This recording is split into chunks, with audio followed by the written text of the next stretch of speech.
Good morning everyone. Time check, it's 11:10 ng umaga. So it's second day. So iinom tayo. Kakapasok ko ulit.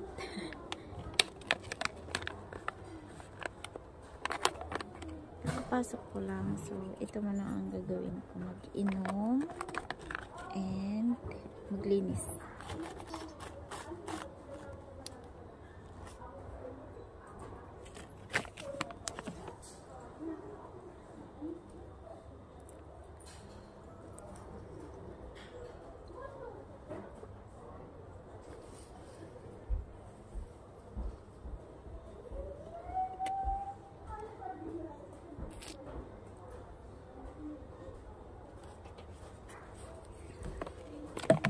Seal natin na mabuti.